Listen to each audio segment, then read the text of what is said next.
The trees are arriving for next week. Great. The 2 that we had planned for there, and I ordered 2 more, which I want to look at. Not to change our view, but maybe more for like past the other one or something. And the question is, how can we stagger them here? Like here, I think it's pretty obvious. We want one closer to the bushes up front, and one slightly off as the second one. So if we're standing here as center. What do you put in there? It's 2 spruce. I mean, by the time those grow, those are going to block the entire view of the parking lot from here, aren't they, once they're fully mature? That's why I ordered 1 extra one. I feel like if there's one past the one we planted, like really past the green, yeah, where the bump is. Yeah, behind the bump? Or I was thinking on this side of the bump, okay. We can go look. We'll have everything hidden. I think so too. So one of the benefits of doing this tee, if we could do them at the same time, I don't believe we can, is that by lowering this, we could use some of the material. That's what I was just thinking. And we can get a lot more width in the surface area too. Yeah. Yeah, I mean, look at the angle of play from here is just fine. If you think about a lady standing on this tee, you know, you're gonna have to be up here to get a decent view. So you know, if they're way down here. So you need it to be like 18 inches to 2 feet. Ideally, yeah.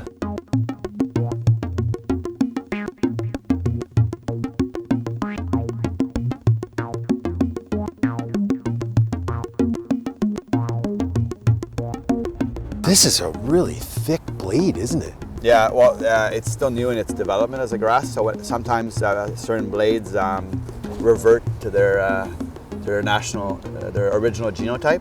Uh-huh. Like it's all the same grass. Some of them are not thick. Some of them, because they're breeding it to look like Kentucky, and they're pretty darn close. Mm-hmm. But we do like the fact that it has that shaggier look. Mm-hmm. You don't have to trim it as often. Yeah. It's also the fact that they're bullnosed. Yeah. But the combination of everything here, like, we come once every 3 weeks because it has that natural look to start off with. Like now that, and that's where that's where we have to really find the right lines, especially on the top end. You know what I mean? Because you don't need as much RTF like here. This should taper more, and then get wider along the top end. You know what I mean?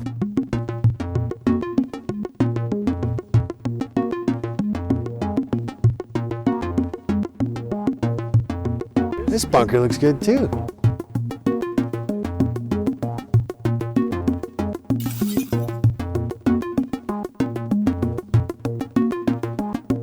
Hey Dan, I wonder if maybe we should regrade this though.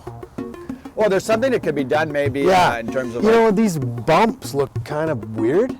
Like, why don't we just, while we're doing the bunkers, why don't we just grade it into just a nice looking valley and just tie it in better? Do you know what I mean?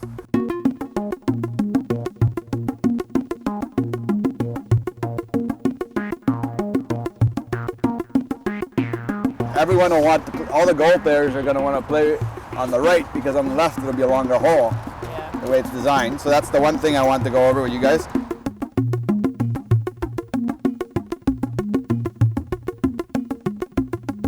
You can push this forward and actually have more room for the cart path.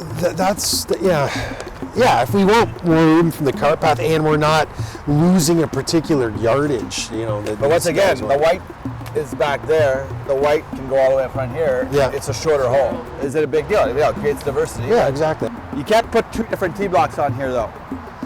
Because you don't have enough depth. You don't have enough depth. This will have to be like a gold and green when it's on this side, whereas there it can be separate. Because this is too, we have it, but it looks foolish right now. Well, once again, the variety is probably better then. Just so you have more flexibility for two sets of markers. Maybe we just go through. Maybe we just go 37-37. We take off 1 yard.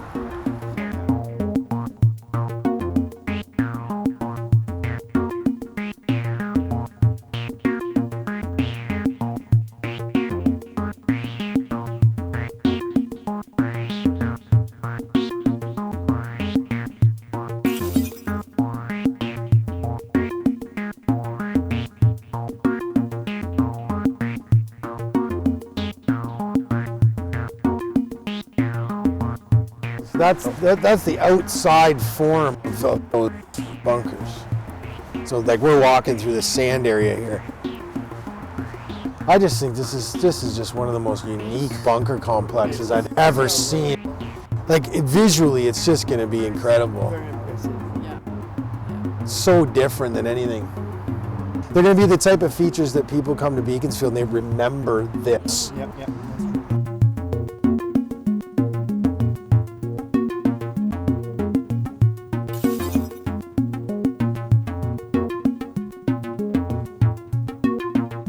Standing here, I realized the value to doing these tees.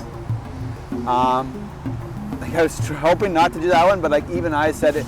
We felt like it almost had to be flipped, like right up the middle of that tee. Yeah, it You does. flip it there, It does. and then you're good. I still think you could take that left side of the fairway ever so slightly and just bow it out that's just a in there. little bit more, yeah. Not a bit. You could scalp that down. Only half of it. Oh, really? Yeah, and then there's the collector anyways. Okay. We'll see, we'll drive by there.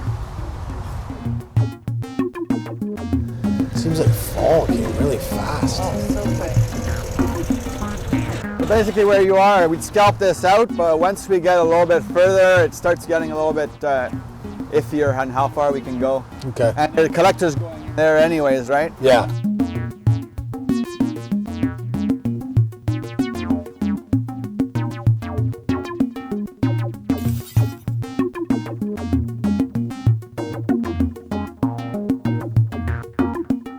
It might be nice to make the front of this green a little wider. Couldn't have told me 3 days I ago. know. They would have. I know, I just saw that. But I mean, if this low area here though, like, you know, you'd have a pin, right? You could have a pin right here that you don't have right now. Yeah. I think what I was thinking is we'd cut closer, but I think a green expansion here is more practical. Like it's more useful to open up some pins in this front right corner. Yeah. And then obviously out into the back, like we've talked about. Are we regrading this entire area here? On your plan, Yeah. we're going up to the It'd be nice to shape something in there that kind of takes most of the water and sends it over to. He added that. Okay. He added more on. T'avais la tirette d'ajouter en plus de. Because there's a drain existing right there that we looked at before, right? Yeah, that's what he was gonna hook up into. Yeah.